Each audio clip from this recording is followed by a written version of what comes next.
When you fall, you have two choices. You can either stay down or get back up. Unfortunately, sometimes you don't always know how to get back up. That's what I'm here for. Take my hand and let's rise together.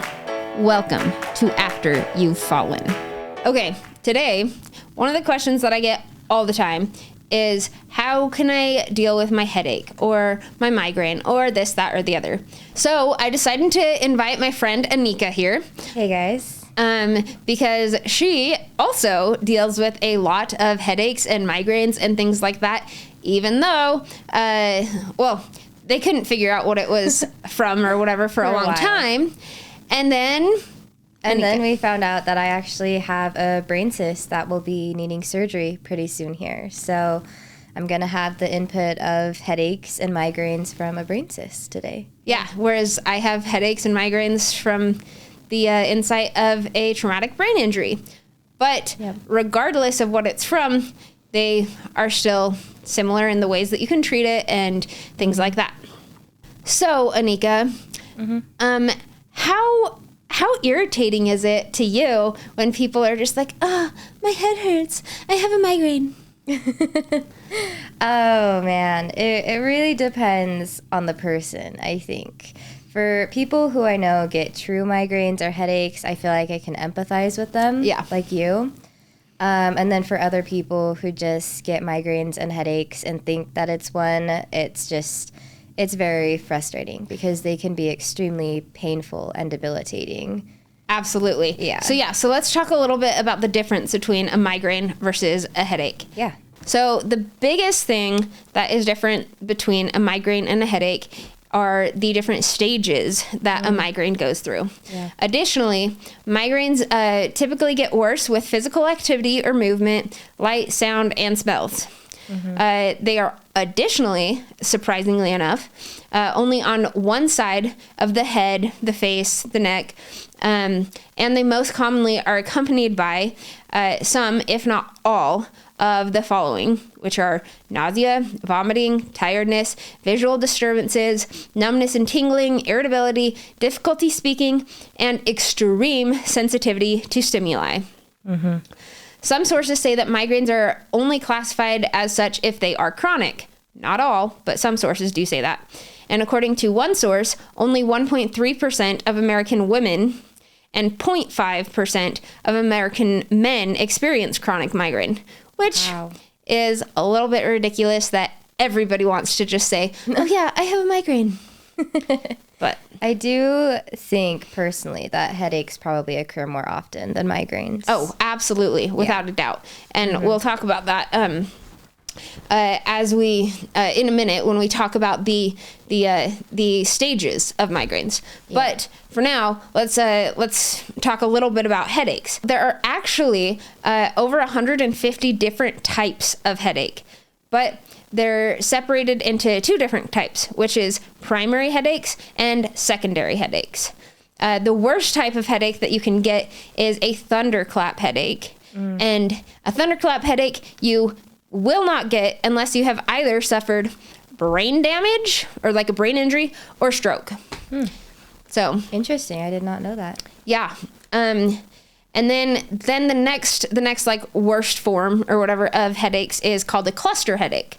Cluster headaches are actually even worse than migraine headaches, like the pain that you get from migraines. So when people just have a really bad headache, they should say, oh, I have a headache, not a migraine. I'm sorry. This is another one of the symptoms of the TBI where we get really irritable and have lack of compassion for things.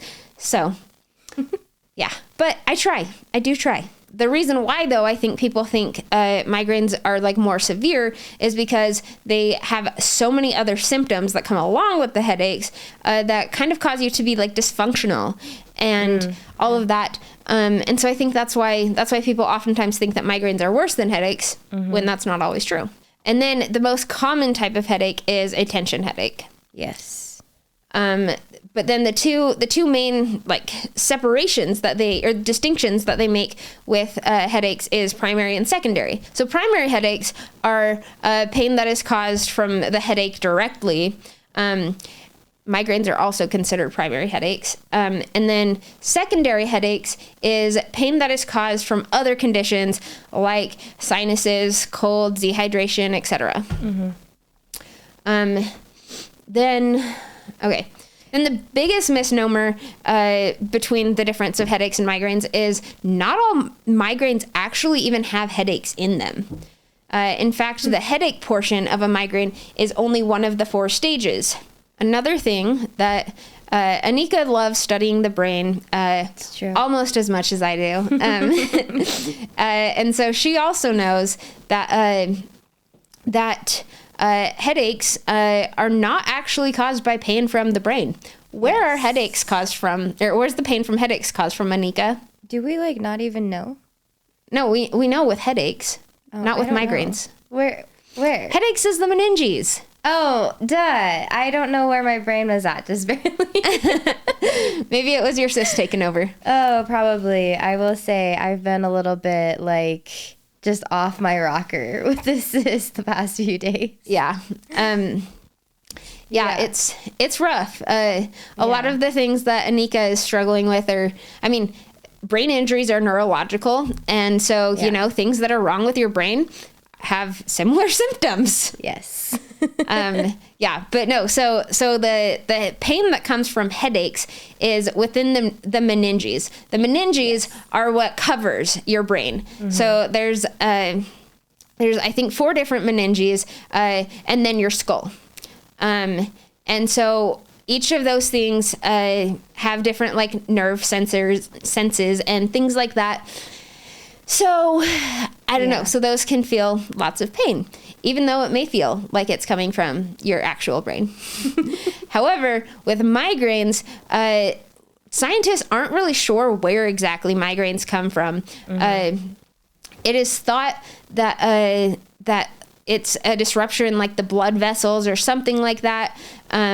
Or maybe it's something like a cyst where there's just too much pressure within the brain. And I don't know if you remember me talking about intracranial pressures on the My Story episode, but you obviously don't want a lot more pressure inside of your skull. Yeah. And there is not room for more than your brain, blood, and cerebrospinal fluid in your skull. Definitely not.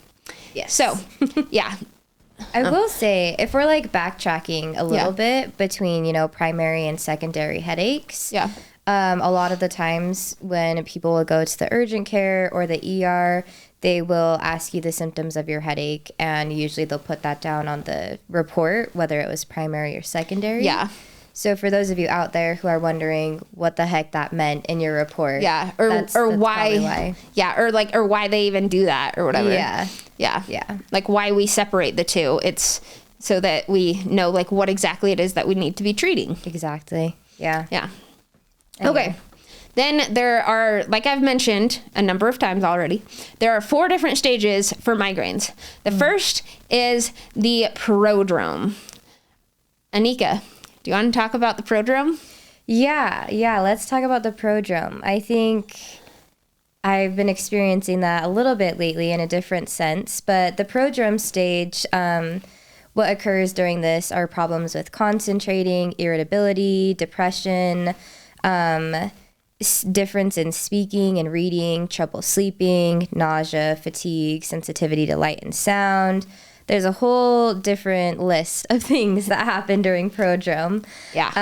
I think the most interesting one for me is that increased urination happens commonly with this, which I have been experiencing a lot, which is weird for me. Yeah, I remember us talking about that not too terribly long ago. Yeah. And just I don't know what the deal is. I feel like there's something strange in Orem's water or something. Oh yeah. But yeah, it makes a lot of sense if that's actually where it comes from. Yeah, and I think that is where mine are coming from because I don't feel that all of the time. Yeah. But I know whenever I feel a headache or a migraine coming on, then I will start to pee very frequently.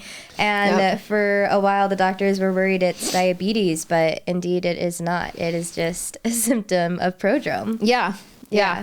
And then there are also, there's a number of different types of migraines. There's things like migraine with headache, migraine without headache, migraine with aura, migraine without aura. Yeah. And the next stage of migraines is the aura.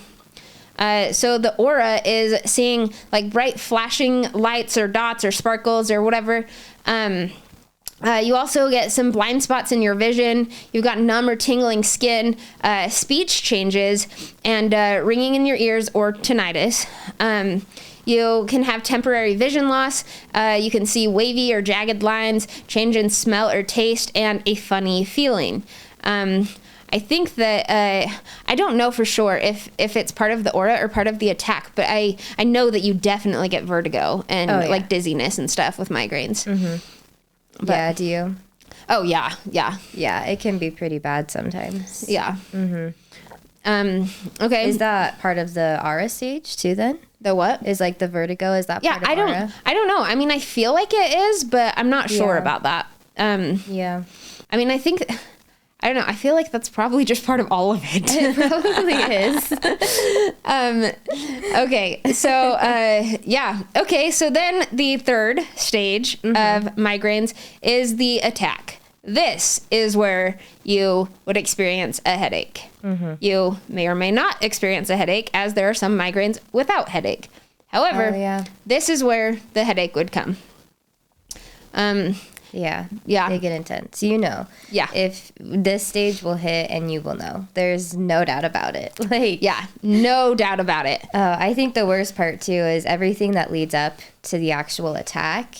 It's like a ticking time bomb. Your body knows that it's about to come on. Yeah. And you can do everything possible to try and prevent the actual attack.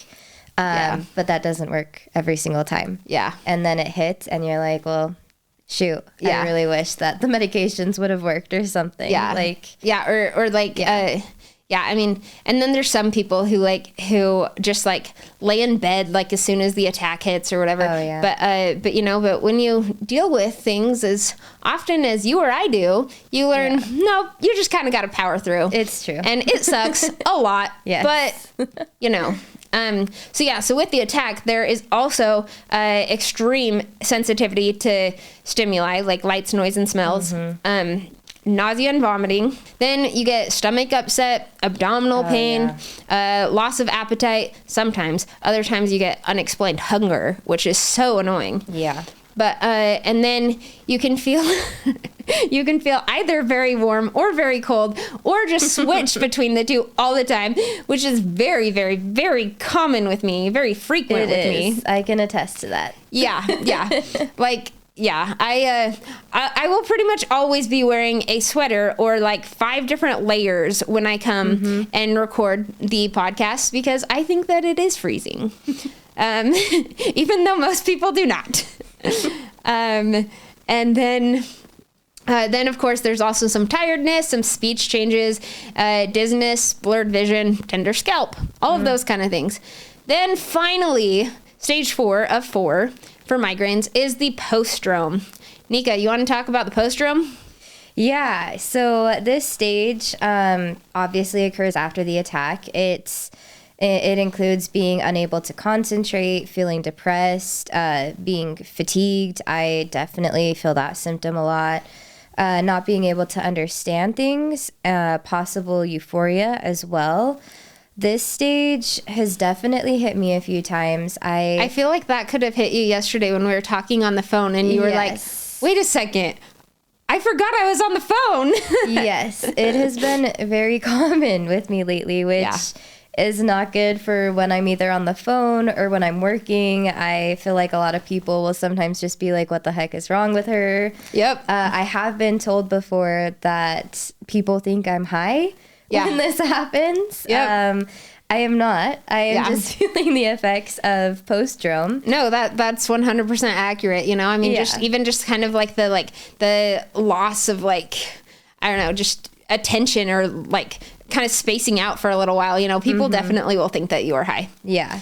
Especially when people don't have experience with, people who are high and stuff. Yeah. And I think, too, for people who may be experiencing a migraine for the first time, if this happens to them, they might be pretty worried now that I think about it, because it's kind of a weird place to be. Yeah, it's definitely really, it's super uncomfortable, and it is it's scary when you have no idea like what's going on. To all of a sudden be like, oh my gosh, like I don't, like all of a sudden I'm feeling like dizzy, I'm spacey, I can't concentrate, all of those kind of things. It's definitely something that can be very concerning if you have no idea what's going on. Yeah, it's hard to get stuff done during this stage. So when I was like researching and studying and everything, I started out with headaches and everything, and I was like, holy cow, like maybe I have more headaches than migraines and everything. Yeah. But then I went and I researched all of the different like stages of the migraine, and I was like, nope, I get migraines like all the time, sometimes without the headache, sometimes with, oftentimes with. Like all of the other symptoms in like the prodrome, postdrome, all of those kind of things, like pretty dang constant with me. Yeah. I will say it's been constant with me too, which is interesting because I do have a brain cyst.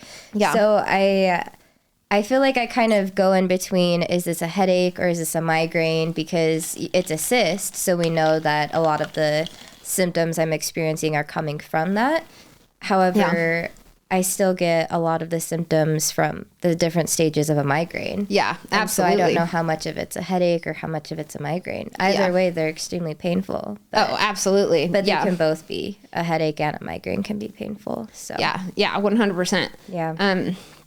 I think that oftentimes headaches are more painful. Well, not oftentimes, because the most common headache is a tension headache, and that's not necessarily more painful than a migraine. But I think that oftentimes like the thing that makes migraine so different is just like all of these different symptoms that come along with it. Yeah.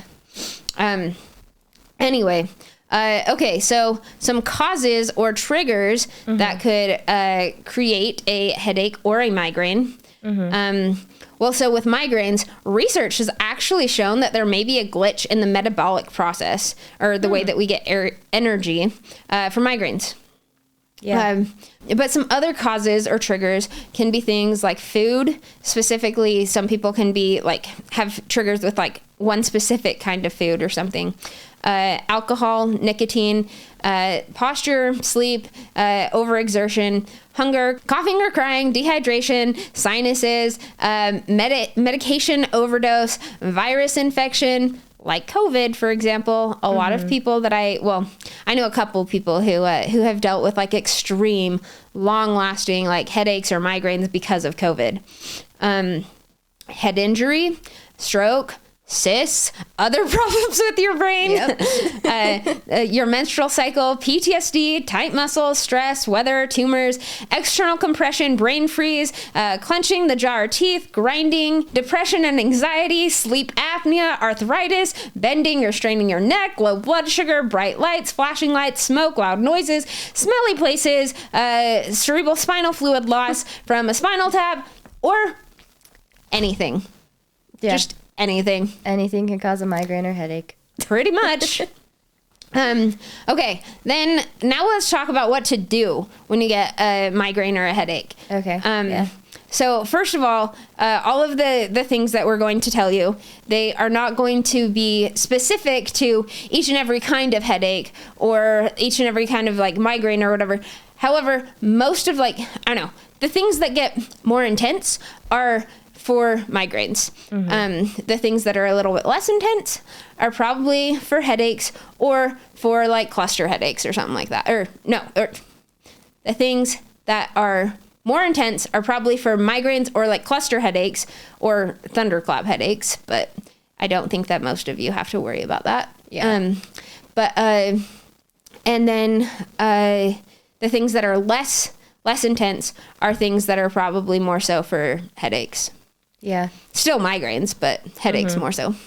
Okay, so first of all, there are some things that you should probably just do before even going for any like drugs or anything. Yeah. And by drugs, I also mean medicine, not just like illegal drugs or whatever. But first of all, there are probably some things that you should do before you reach out for like Tylenol or Advil or something like that. there are some things that would just be good for the release of a headache. And then if those don't work, then you can go to drugs or something. Yeah. The first and most important one, however, never really the case for me, because I drink approximately a gallon of water every single day, is to water. Make sure that you are hydrated. Yes. Yeah. No, Shannon definitely does not have a problem with that, for sure. I don't drink as much as I should every day, but even though we know that I have a cyst, I still will drink a ton of water if I feel a headache or migraine coming on. Yeah. Because it's never bad to have too much water in your system. Yeah. One of my sisters who has disabilities, her name is Tanya, and she'll get headaches, and one of the first things that, that we tell her is like, have you drinking enough water or whatever? And so then it's funny because then when I say something to her, like, oh, I have a headache, she'll be like, Shannon, drink some water. And I'm like, yep. Yeah, okay. But it's cute. The next thing that you should probably do is relax. You gotta, I'll mention more in later podcasts, but you gotta get the GABA up. That's a neurotransmitter. And you gotta release things like the norepinephrine, another neurotransmitter, and get things more balanced in your system. You need to release some of the stress and tension and all of that that's going on inside of your head. But I will be talking about ways to relax in a future episode. But I'll also just mention here that there is a machine called a CES machine, and it helps to stimulate the vagus nerve, which activates the parasympathetic nervous system. I know I'm saying a lot of big words. But the parasympathetic system is basically the rest or digest. So it puts you more in the state of rest rather than the sympathetic nervous system, which is commonly known as fight or flight. Yeah, no, I think that's a pretty good description of that. Yeah. Okay. Then, because stimulus has a lot to like interfere with your headaches and migraines and all of that, one of the best things that I have found is to just go into a dark and quiet room and just be by myself. Don't bring your phone. Yeah, don't bring your phone. Don't bring your friends. Yeah. Like just go, just close your eyes, turn off all the lights, and just chill. I mean, if calming, relaxing music like helps or whatever, then you could do that. But sometimes sound is also just a terrible, terrible stimuli as well. Yeah. Dark rooms definitely help get rid of so much stimuli, and it's been really helpful for me too. Another one of my absolute favorite techniques is ice. I love ice, which is actually quite ironic because I'm always cold. But when something hurts, I put ice on it. In fact, in my freezer, I have an entire shelf that is just different kinds of ice packs and stuff. It's true. Yeah. It is very helpful, though. I have found it's been really helpful with my headaches recently, too, which I haven't tried very much until the last few months. And it is insane how much it can help with a headache or migraine that you have. Yeah. I mean, so first of all, like ice can numb stuff or whatever. Yeah. But then also it can kind of like tamper down the excitation, crazy, like just rampant stuff that's going through your head or your meninges. Yeah. Okay. Then you should cover the next one, Aneeqa. And I'll tell you why. I'll tell the audience why. Awesome. What? The next, rubbing your temples? Yeah. Yeah. Is that what your next episode is going to be about? No. It's because I don't have temples. Oh, you know what? You're right, actually. Yeah.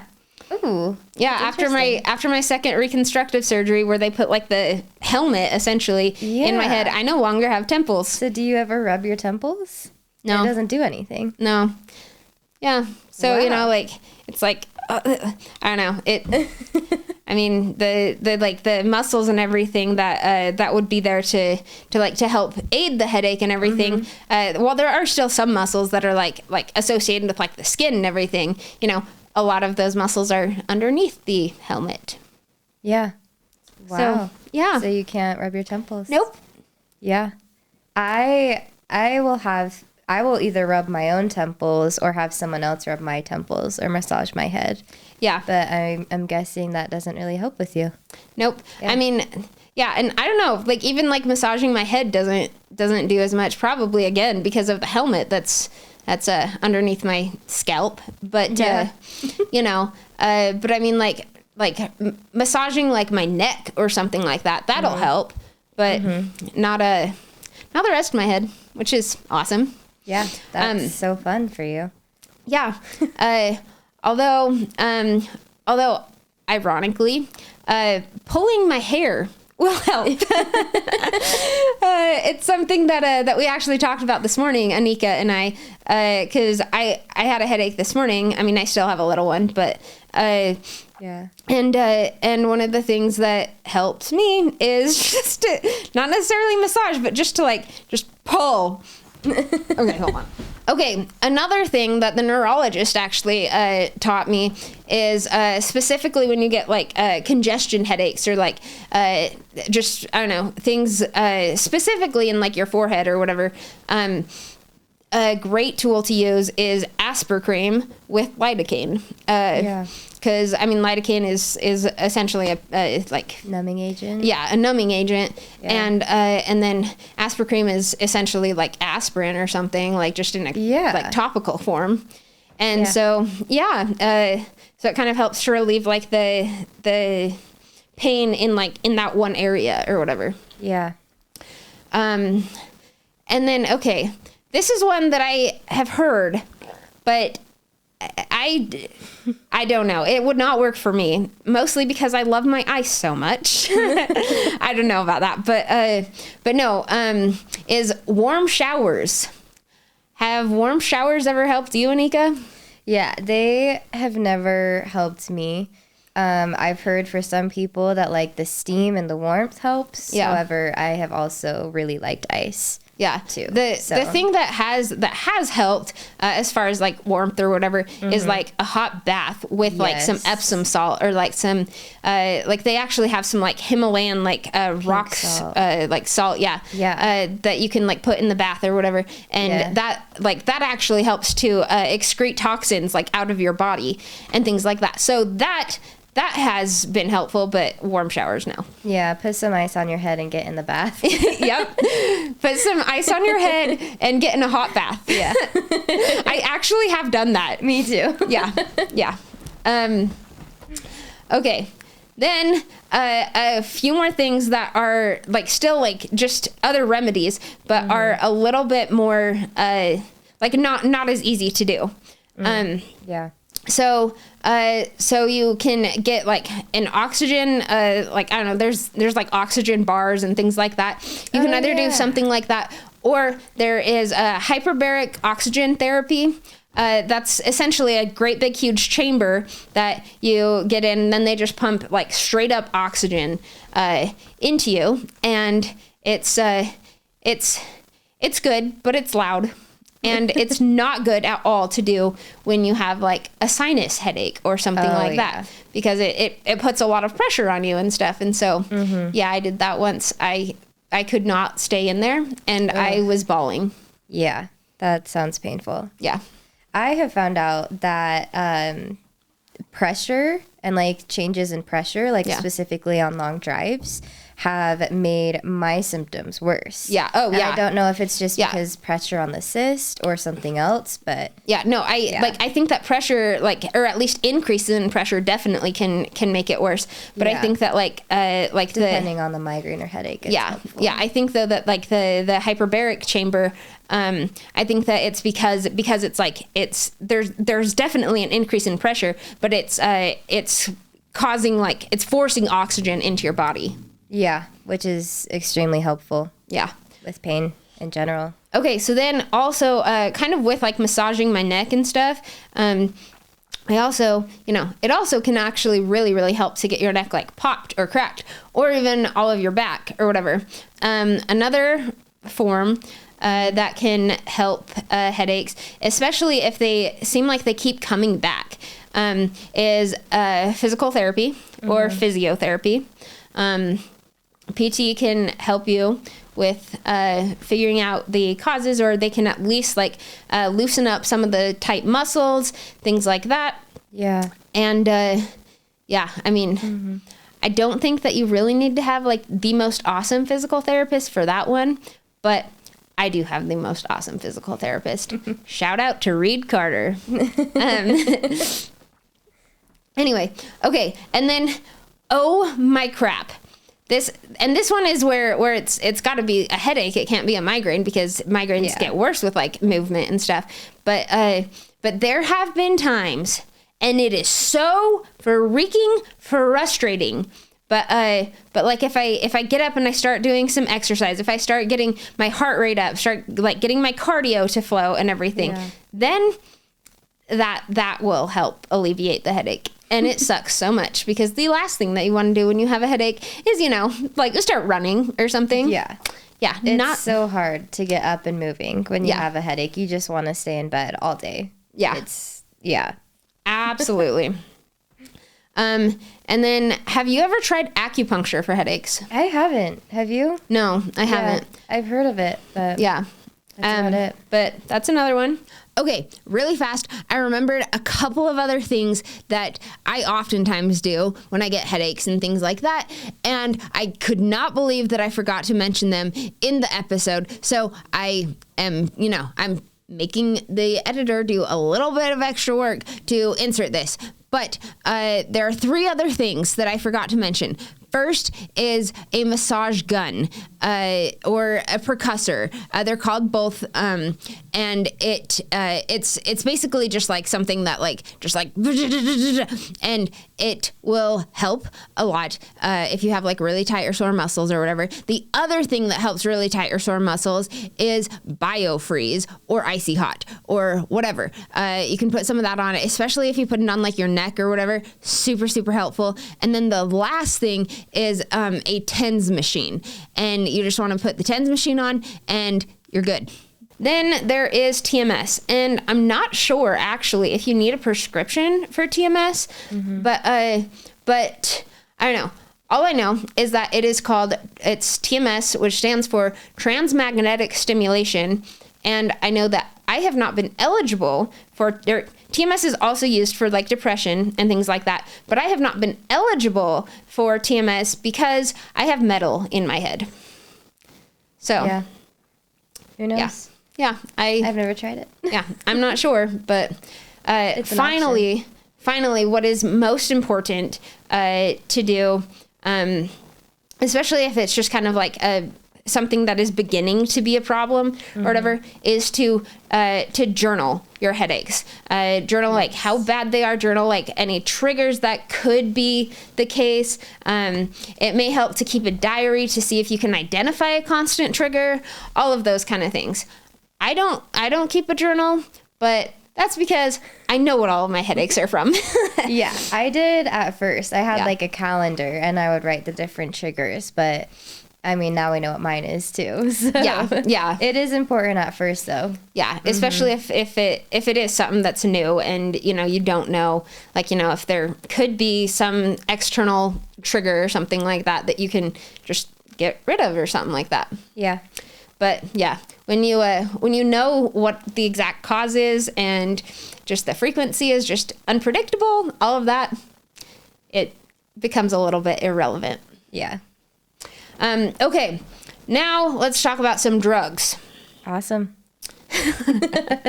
Also, I use the word drugs for things, I don't know.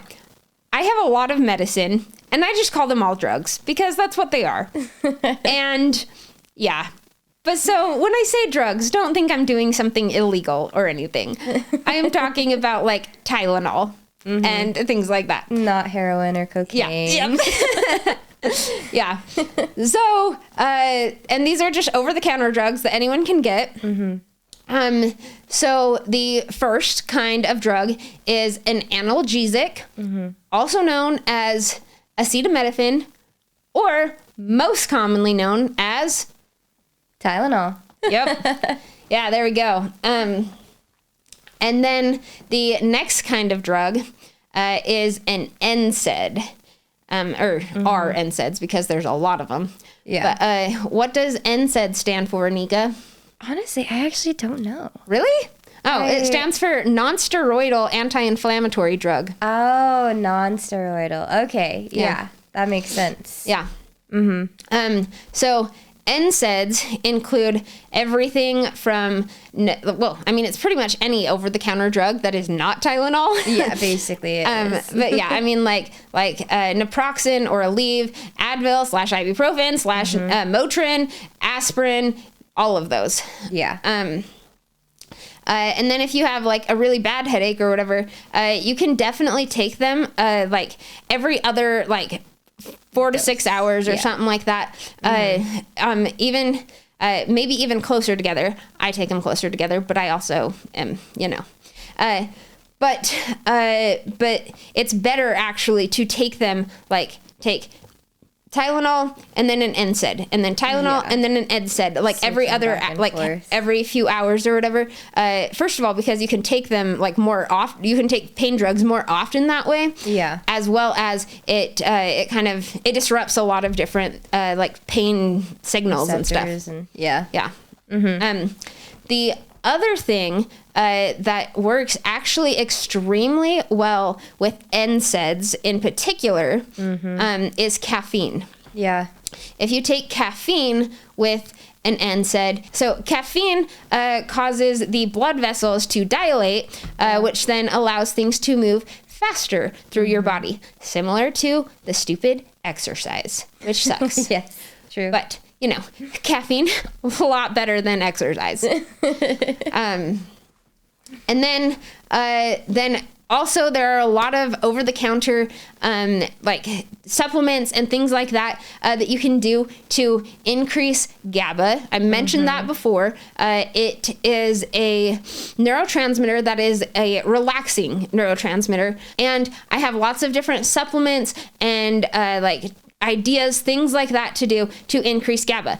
I'll address that in a separate podcast as well. Another thing that is actually kind of surprising, I don't know if you know this one, I may have told it to you before, but is if you combine omega-3s with curcumin or turmeric. If you take both of those together, it can help attack the headache. Yeah, I did not know that, actually. Yeah. Which is really interesting. Turmeric is, very frequently used spice, so. Yeah, well, yeah, turmeric. Not the actual spice in, capsule. Yeah, yeah, turmeric or curcumin is, it's a very anti-inflammatory drug. Yeah. So, or not hormone. Supplement? Supplement, yeah. Yeah. Yeah. That's interesting. I should try that sometime. Yeah. And so, along with, curcumin, I also will have a future episode on anti-inflammatory stuff. So look forward to that one too. Awesome. And then finally, there are different kinds of combinations. There are different kinds of combinations of drugs and stuff. And we'll just run through those really fast with you so that you have some sort of idea of what all is in them. Do you want to talk about any of them?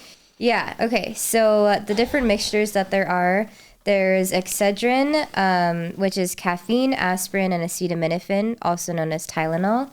Other names that are a part of this mixture is Tylenol Migraine and Migraine Relief. They have the same ingredients as Excedrin. Yeah, so. I think that they might have a little bit different of a dosing or something. Yeah, like one might have more caffeine and one might have more aspirin or something. But I think that they all have the exact same ingredients. So yeah. So then there is also Tylenol Ultra Relief, and that one is just Tylenol and caffeine. Yeah. So again, caffeine can help with analgesics or Tylenol, but it works even better with NSAIDs. Yeah, and I believe you can take these every 6 hours, if I'm remembering correctly. Yeah. Yeah. And I think that the reason why those ones are a little bit more spread out than other drugs is because they have both NSAID and acetaminophen or Tylenol. Mm-hmm. Next, let's talk about some of the prescription drugs that you can take to knock these headaches or migraines out of the park. And see, one of the biggest reasons why I asked Aneeqa to join me for this one is actually because I have a couple of these that work, and only if I don't take them very often, but I do that. I suffer through the pain most of the time so that when it's really, really bad, I can take one of these drugs and it'll save me. Yeah. But Aneeqa, before they found out that she had a cyst, she would try all sorts of these drugs and none of them would work, obviously. And so she's tried a lot more of these ones than I have. Sadly. Yeah. Although the first one is one that I have tried, and Aneeqa has only kind of barely tried, is ketamine. Yeah. And so ketamine is actually an anesthetic, a very, very low grade anesthetic. It used to be known as like Special K or like a street drug or something. However, research lately has shown like extremely good results with like antidepressants and stuff for ketamine. Yeah. So it has become less of a street drug and much more of definitely need a prescription. Yeah, you do need a prescription, but or at least like having a medical professional who like understands your symptoms and stuff give it to you.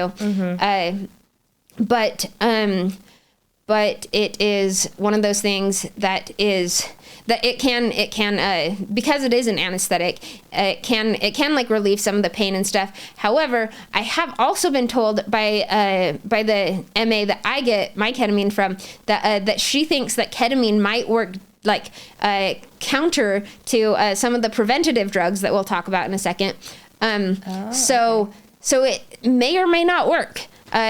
I mean, I think that for me, it's kind of depended a little bit on how close it is to the time that I've taken the preventative drug. But I don't know. Anyway, so then let's talk about ones that Aneeqa is more familiar with. Okay. Yeah. Okay. So we have triptans. Yes. What is a triptan, Aneeqa?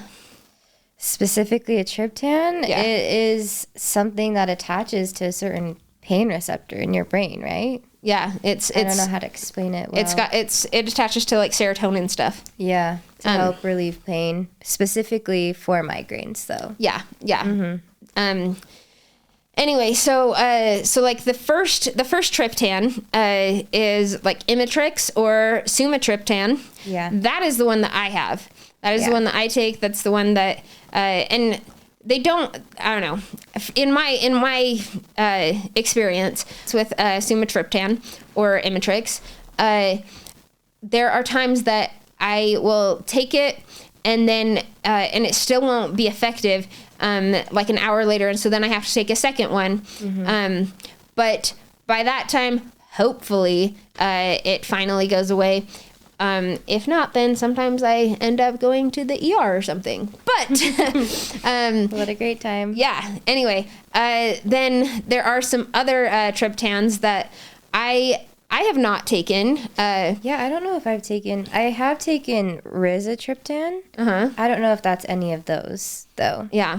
But there is rizatriptan. I think that one might be the Trexamet. Okay. But anyway, so some of the other triptans are like Maxalt, Trixamet, or what one did you say? Rizatriptan? Yeah, rizatriptan, or almotriptan. That actually might be the rizatriptan. I don't know. One of those is. Yeah. I don't know. I know that they all have like double names, like every drug does. Yeah. But I only know the two different names of Imitrex because that's the one that I take. Yeah, which usually does work well for people who suffer from migraines. So, I would highly recommend that. Do you want me to get into the other ones? Yeah. Because I have not taken any of the other treatment or like relief drugs for headaches, but Aneeqa here has. So yes. why don't you start to talk to us about some of the other ones? Yeah. So if you do ever see a neurologist for migraines or headaches, then they will try some of these prescription treatments. They usually will try Imitrex or sumatriptan, those things before. I think one of the last options is the nasal spray, which I'm going to. Can I just really fast first insert that? So with all of these, like you will need to be seeing a neurologist. Yes. In my experience, I've had like my general practitioner and like my psychiatrist like prescribe like the Imitrex, but anything at all beyond that, I've had to talk to my neurologist. Yeah, that's good to know. I didn't know that because I've just been seeing a neurologist. But yeah, so there is a nasal spray. I don't know how to say the name. Do you? Dihydroergotamine. Yeah. I don't know. Something like that.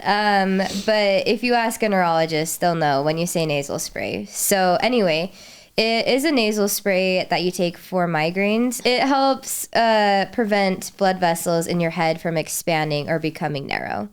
So I have tried this before. I've only tried it once, and I don't know if it works after one treatment or not, but to be honest, it didn't do anything for me except make me a little bit tired. But it is an option. And then they also have what's called Rayvow, also known as Lasmiditan. I'm not sure how to say that one either. This one is more commonly prescribed after other treatments as well, but it's an oral tablet that can have a sedative effect and can also cause dizziness. Yeah, if I remember talking to you about that one, you said that one really made you not sedated, but it really caused you to be like super drowsy. Yes, which a lot of these medications do make you drowsy. However, or they have that potential. See, unfortunately for me, nothing makes me drowsy. No, yeah, I was just going to say that too. Not very many of them make me drowsy either. But my cyst is on my pineal gland, which is like in charge of circadian rhythms. So I think that's why.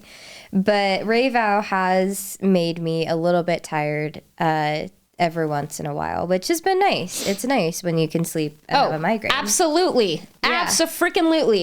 I guess that's another thing that we should have talked about with like the other remedies is that, sometimes, like, I mean, I guess it's kind of part of the dark room, but sometimes just sleep. Mm-hmm. Yeah, it can be very effective. Yeah, if you can. Very effective. However, unfortunately, not all of us do have that option. Yeah, it's hard to sleep when you're in pain. Yeah, it's also hard to sleep when you just have the worst insomnia in the world. Yeah. Oh, yeah. There should be an episode for insomnia. Oh, there will be. There will be. So another one is Ubrelvy. This one is pretty commonly prescribed. It is also an oral tablet that you take. And this is basically the same as Imitrex or sumatriptan, not the same chemical compound. But it is an as-needed medication, as well as Nurtec, which is also known as Rimegepant. It's so hard to say these names. I know. But this is also a tablet. This is one that you put under your tongue. Both of these medications, Nurtec and Ubrelvy, can cause dry mouth, nausea, and sleepiness. Okay, I have a question. Since you put it under your tongue, does it taste disgusting, or is it fine? It doesn't. It's a pretty small pill. Some of them do. Yeah, because I mean, I've taken some like CBD stuff or whatever that that you're supposed to put under your tongue. That's fine, but like ketamine, like the ketamine like troches that you're supposed to put under your tongue. Oh my gosh, they're so bad. So bad. Yeah, and that's the last thing you want when you have a headache or a migraine. Yeah. Especially if you're super if you're super sensitive to to the stimuli of taste. Like it's terrible. Yeah. So I have tried all of these, and if you have a cyst, none of these will work. Yeah. I'm pretty sure most of you don't. But, however, if you are getting migraines or headaches and you've tried all of these options, I would highly recommend getting an MRI. Yeah. Yeah. Yeah, because I mean, you went through this for a long time before the neurologist was finally just like, we'll just get another MRI. like, I don't know, let's just do an MRI or something. Exactly. And that's when they found it, and it was like, oh, that makes so much sense. Yeah, I had an MRI in February of 2021, and there was nothing shown on it, which is why by the time 2022 came around, they didn't think to get another MRI. And then I had tried all of these medications and nothing had helped. So that's when they were like, let's get another MRI. And so definitely push for that after trying these medications. Yeah, for sure. Along the line of opioids, I actually have recently been prescribed Fioricet with codeine. Oh, yeah? Yeah. And so probably because I have a cyst. Yeah. But Fioricet, I believe, is a medication that's also supposed to help with headaches that was used years ago, like decades ago. Yeah. Well, so with opioids, and that's really the last result, especially because of the opioid epidemic and everything. Mm-hmm. But opioids can help, I mean, they're some of the best pain relieving drugs, which is why they're also so addictive. Exactly. Yeah, definitely last resort is opioids. You don't want to add addiction to migraines and headaches. Yeah, that would not be good. Yeah. Yeah, so I have tried Fioricet with codeine. I don't take it very often, but when it's really bad, I will take it. But I exhaust every other option before that. Yeah, for sure. Mm-hmm. Okay, so that covers all of the things that really is out there to do with like treatment of headache or migraine, like when it comes on. Mm-hmm. But then let's talk about some of the preventative measures that you can do specifically for like migraines, but also some of these things can help with just like chronic headaches and things like that. Specifically things to do with the lifestyle. And also, again, you want to check out the GABA or the relaxation episodes that I will do in the future. But some of the things, though, with lifestyle that you can just incorporate in general is making sure that you have a healthy diet and that you avoid any trigger foods that you might have, to exercise, at least somewhat often. Yeah. And then also you want to learn stress management techniques. Again, shout out to the future episode. And then you also need to get proper sleep. Definitely. Which is awful for me because that does not happen. But because of that and because of all of the things that I have learned, all of the things I have tried, all of that, I also will be addressing sleep in a future episode. So get ready for that one too. And then drink. Yeah. And not alcohol, not like, not soda, whatever, but water. If you have to flavor your water or whatever, that's fine. But you want to drink lots of water. You want to make sure that you stay hydrated all of the time. Yes. 100% agree. And then apparently TMS also can help with preventative. Again, I don't know because I've never been able to even try TMS because I have metal in my head. Yeah, I haven't tried it either. Yeah. Also, here's a little funny note for those of you who, audience. I literally have some loose screws in my head. Aneeqa knows this. Pretty much everyone who knows me knows this. But let's see. Right here. Loose screw right there. I have multiple, but anyway, beside the point.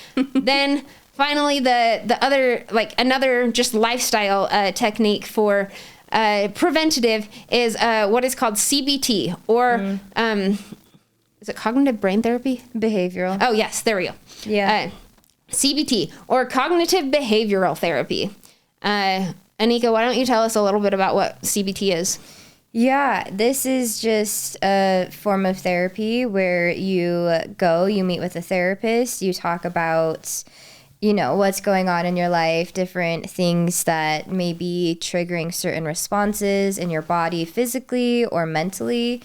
And they will basically work with you and give you different exercises or techniques to help manage your stress is a big one with CBT. And also, just manage any of your behavioral and physical responses to certain triggers in the environment. And this can include CBT can help I think a lot of the things with CBT also comes along with things like mindfulness and all of that. And definitely. That's also another episode that I'll do at some point in the future. I feel like I'm just like plugging all sorts of episodes, but that's really is included with CBT. That's really kind of, I mean, that's the life of a brain injury, is you deal with so many things and so many things to talk about. Yeah.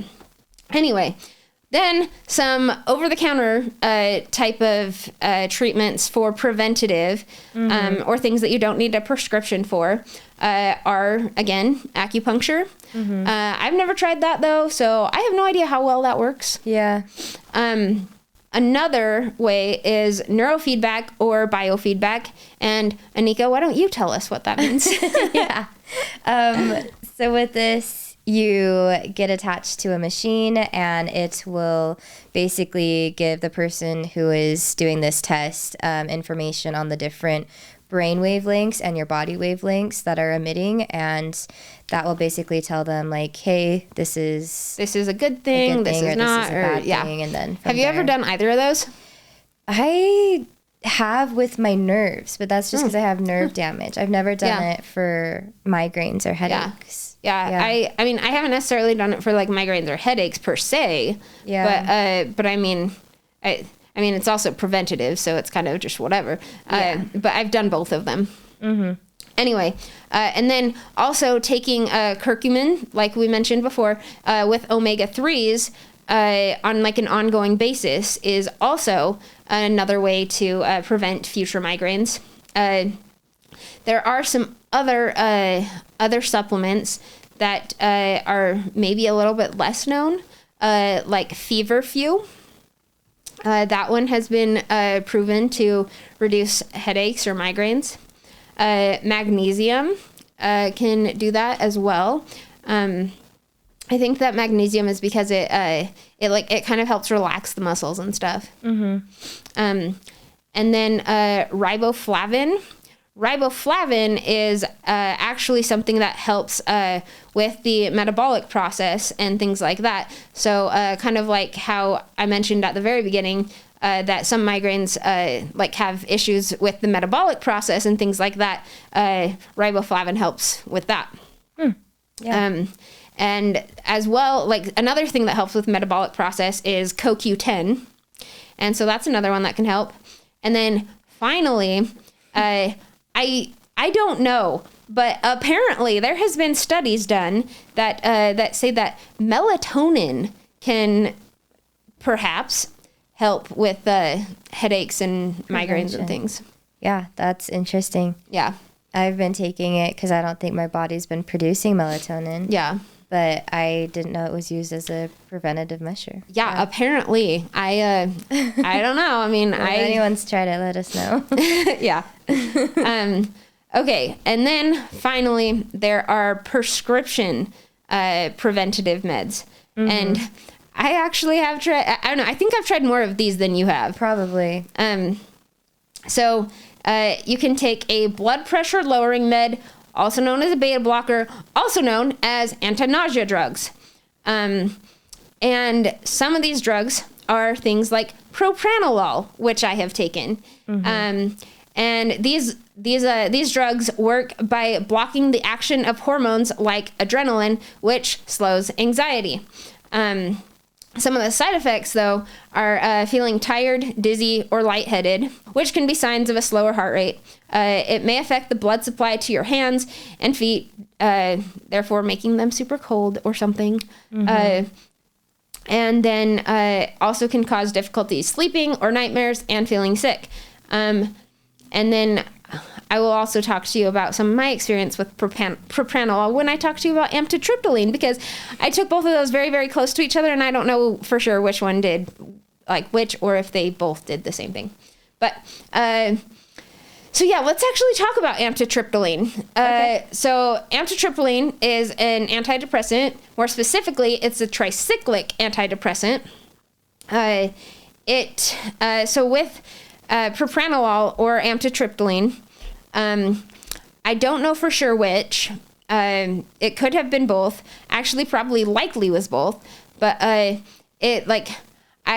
was okay. I didn't have a headache for the first, few days or whatever when I started taking it. But then as soon as the headache came, it did not go away. And it was so intense, so bad for like weeks or whatever, until I just was like, okay, you know what? Like, I am done with this stupid medication. I took myself off of the medication, and then like a day or so later, after the medication like had flushed through my system, then finally the headache started to go away. Do you remember me talking to you about that? Yeah. Yeah. Mm-hmm. It was crazy. It was bad.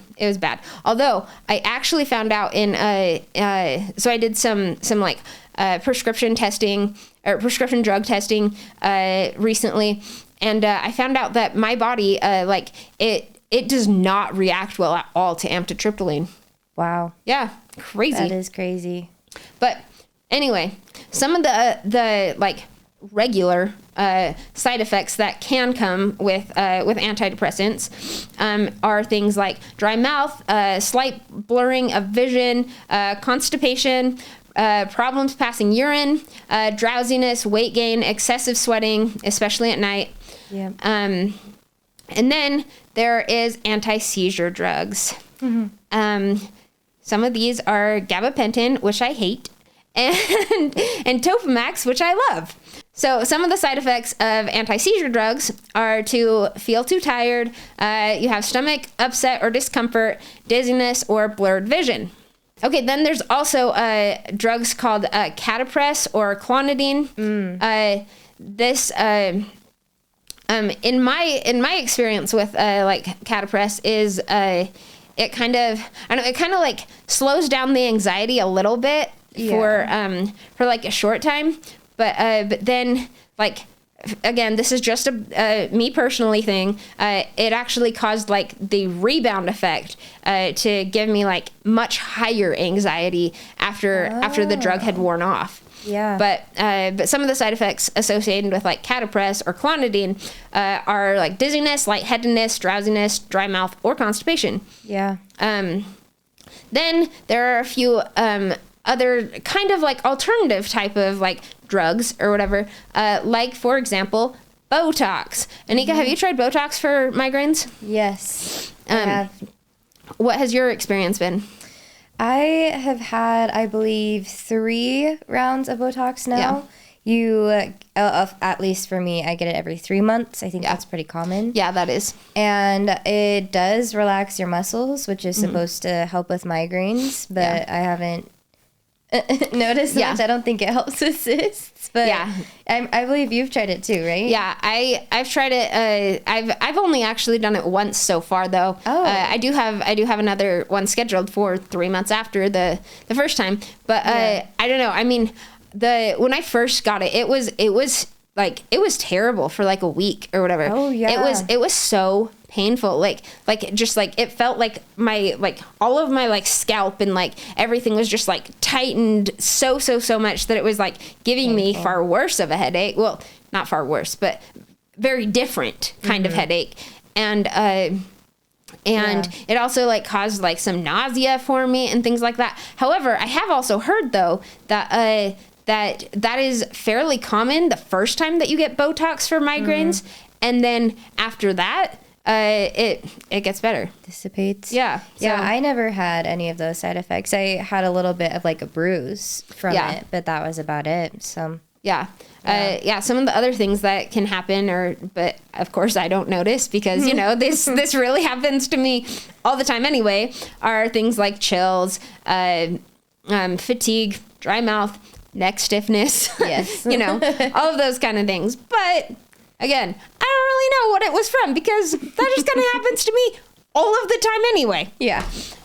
Okay. And then finally, the one that I know that Aneeqa does, I do, still, because this one, it has been by far the best for me, is actually something that I did not know was a monoclonal antibody. Yeah. But they are.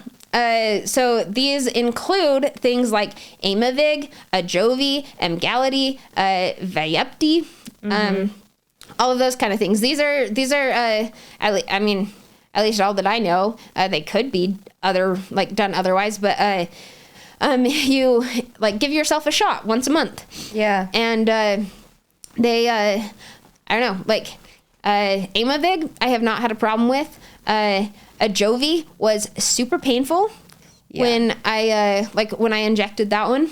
Super painful. And I don't know. I have tried Ajovy and Emgality, and Emgality was way more painful for me than Ajovy. Oh, really? Yeah, you need to go to Aimovig because Ajovy was terrible. Yeah, some of them can be pretty painful, but if you are suffering, if you are suffering and headaches, then it is worth it. Yeah, it is so worth it. Some of the other side effects or whatever that could potentially be associated with those are fatigue, constipation, hair loss, depression, anxiety, and nausea. And then of course, how much they might hurt because. Some of those are not very fun to inject into yourself. But Aimovig, I haven't had a problem with. So you definitely need to try Aimovig. I do. Yeah. Anyway, so I hope that gives you a good explanation of the difference between headaches and migraines, good ideas and suggestions of things for you to do when you have a headache or a migraine. And I don't know. I just hope that all of that was good information for you. Yeah. Thank you so much for having me. Definitely continue listening to this podcast. Thank you so much for listening. Feel free to email any questions that you have that you want me to answer to afteryou'vefallen@gmail.com. That is afteryou'vefallen without an apostrophe @gmail.com.